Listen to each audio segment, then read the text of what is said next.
Hi, friends. It's been a while, but Uncle Bob's back. Here's Chuck, and we're ready for another football season here in Michiana. High school football kicking off tomorrow night as we begin our 33rd season on TV 46. We'll get to that game in a little bit, but as we begin our social media preview, let's begin with a rivalry game down in Lakeville as a couple of old Northern State Conference foes, Freeman and Lakeville, get together. And when you're talking about this Freeman squad, Bob, very young but talented group.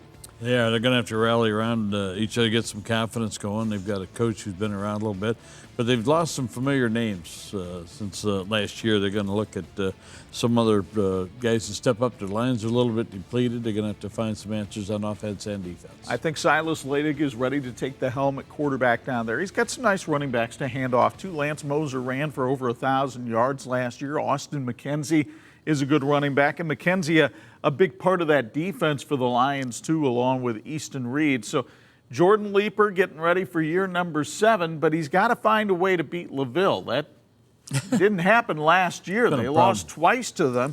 And here's the other problem: if you're trying to beat Lakeville, Will Hostrosser brings back 22 of his 22 starters. That's a pretty good ratio. Yeah. That's pretty good. And besides that, they've always had a solid program.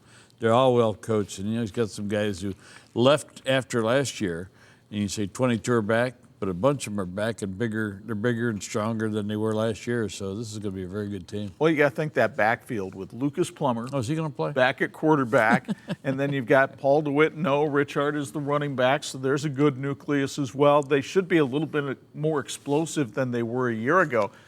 But, Bob, last year that defense, holding teams to less than 9 points a game, was one of the main reasons they won the sectional. And I imagine with the guys like the Badak and the Wagner brothers back, that defense is going to be formidable again. Yeah, they do have a lot of guys going both ways on defense. So you're going to have to watch, the minutes played and that kind of thing. But a lot of times their games were decided by halftime. I mean, they could give some backup, some reps, and get them some experience. Not likely that'll happen, though, tomorrow night against the Lions. That should be a pretty good battle down in Lakeville. Speaking of rivalries, those State Road 19 foes collide once again to open the season as Northwood takes on Georgetown. Panthers have won 8 straight in the series, and they're likely to be the favorites again as Nate Andrews really likes what he's got in terms of experience on this team.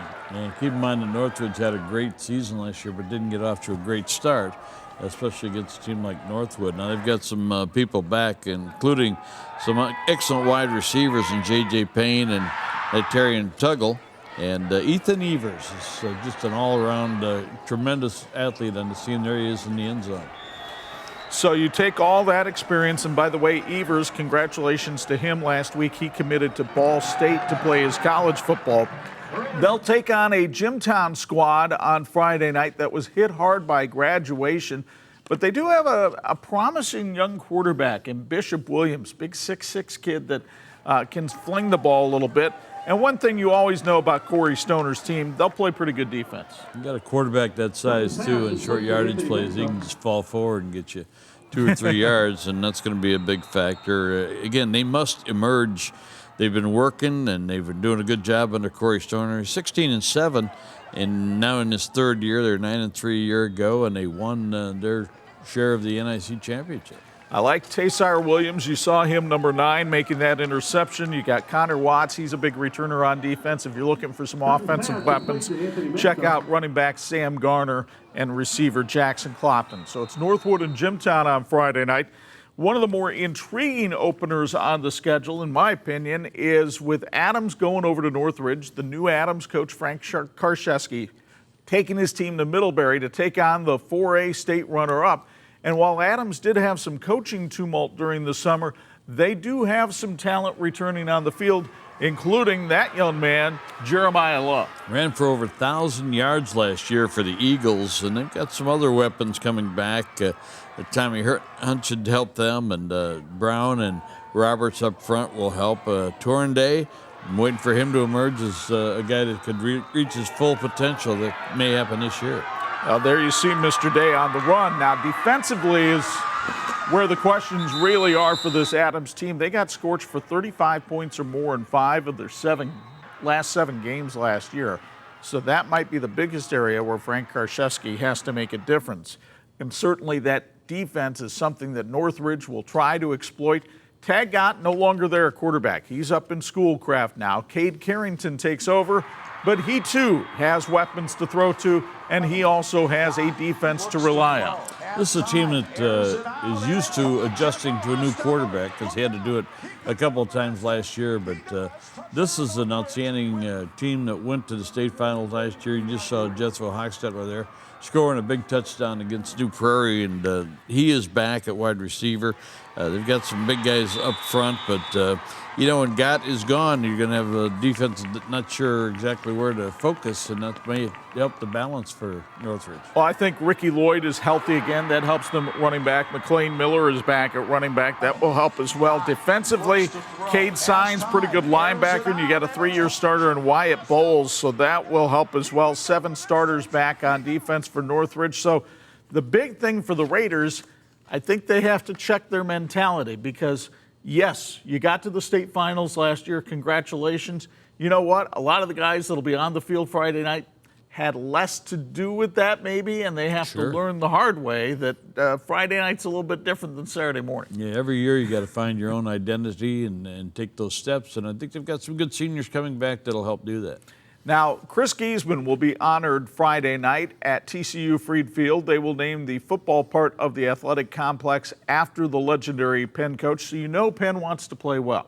Here's the problem. Valparaiso's coming over, and they have been the kings of the Duneland lately. Bill Marshall, in his first 4 seasons, 41-8 with 3 regional titles. The one problem for Valparaiso, though, this year, they may need some name tags. They lost a ton of talent from that team. Yeah, no matter who steps up, they're still going to be a very young team, so you've got a lot of guys going to have to get some experience. This might be a team that's much better at the end of the year than they are at the beginning. Penn's certainly hoping so.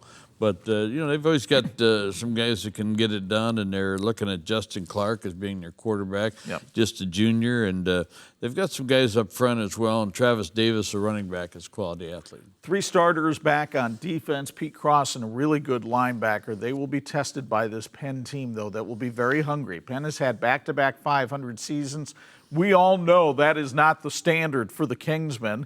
They are used to playing very good defense under Corey Yeoman, who now begins his 20th year as a head coach. That's somewhat hard to believe. I remember when that hair was jet black. But with guys like Sam Sullivan and Ryan Trieber on defense, they should be formidable. You know, guys that used to have jet black hair? Yes, sit next to one. The guy sitting next to. The thing is, the standard at Penn has always been terrific, and they just need to raise that standard. In preseason, Chuck, usually there's 3 or 4 guys from Penn that are being mentioned for All-State.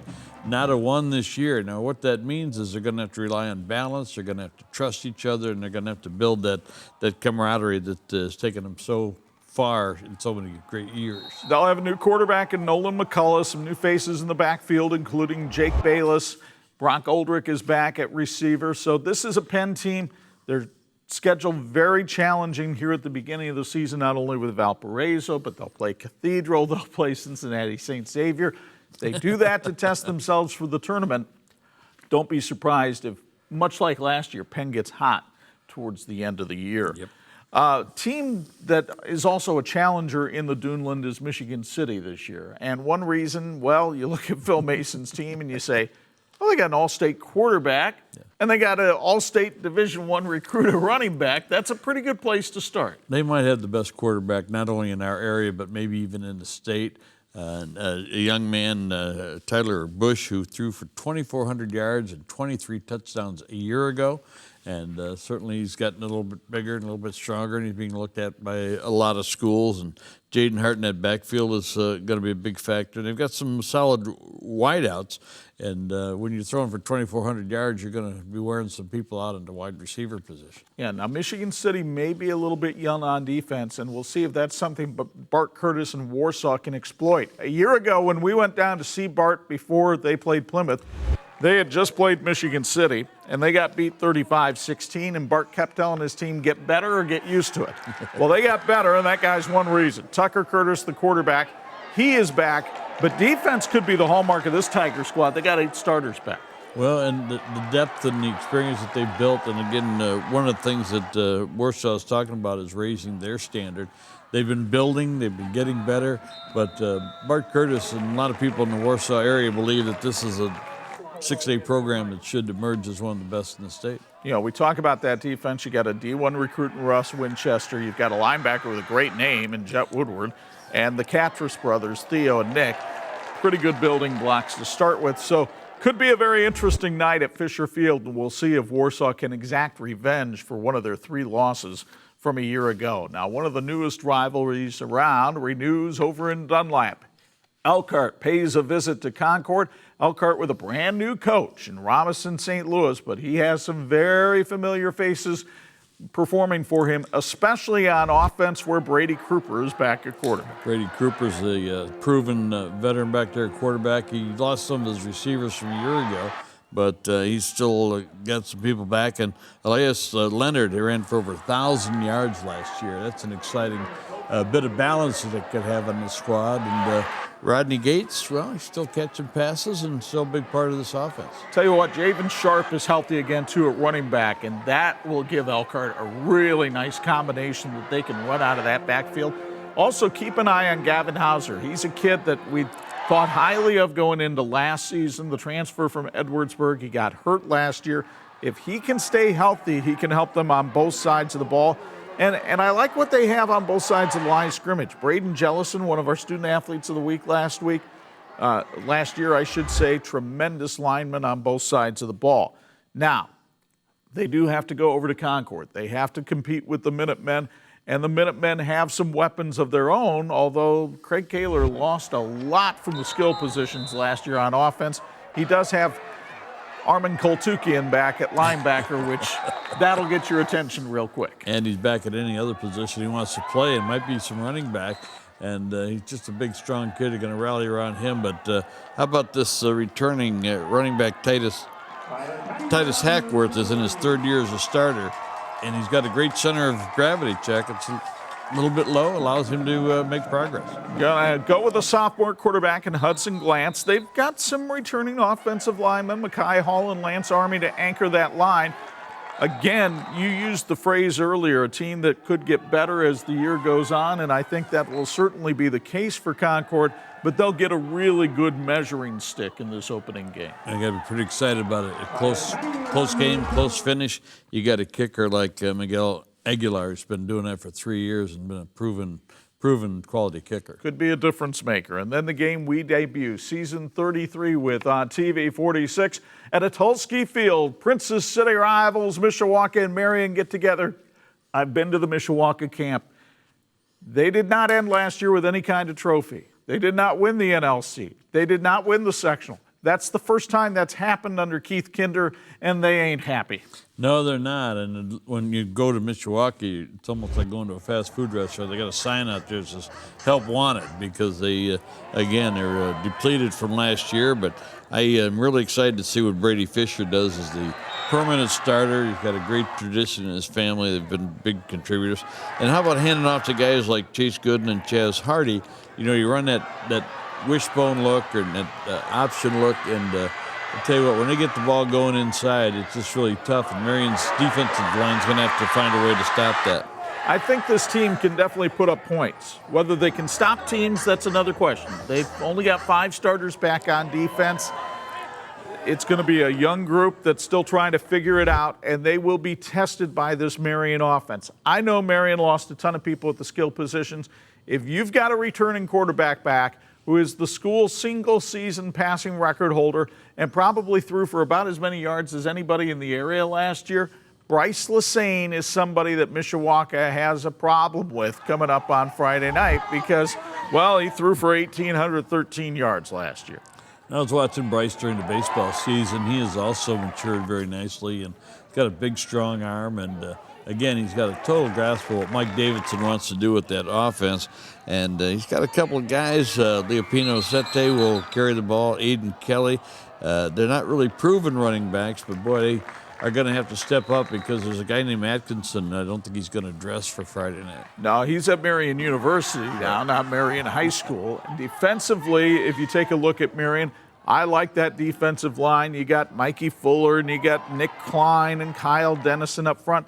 The linebackers, you're not going to recognize the names, but they got a lot of playing time in a lot of games last year. They've got some experience. If I have a big question mark about Marion, it's back in the secondary because really only Michael Prisgoda is back. And after that, Brian Boltink is back too. Right. After that, it gets a little bit thin. Yeah, and you always had that eraser back there with Atkinson who could catch anybody. Yeah. So, again, they're going to have to make an adjustment. Mishawaka last year did an excellent job in that first half. We noted it a couple times. They held Atkinson to nothing. He did not touch the ball in the first half. Big factor in that one-sided win. Now it's going to be a little tougher for Mishawaka because exactly where do we go? Where do we focus? And so there could be more balance for Marion for more success. Two really bright young coaches in Keith Kinder of Mishawaka and Michael Davidson of Marion. We're excited. We know you are too. Football season is here. And you know what? We got some other new things going on. I mean, we got some terrific sponsors and things like that going into the season. But we also get to work with a new guy. Our play-by-play guy is now the Hall of Famer, Chuck Freeman. So Bo Hunt and I have been called by you a number of times, our Hall of Famers. Right. And guess what?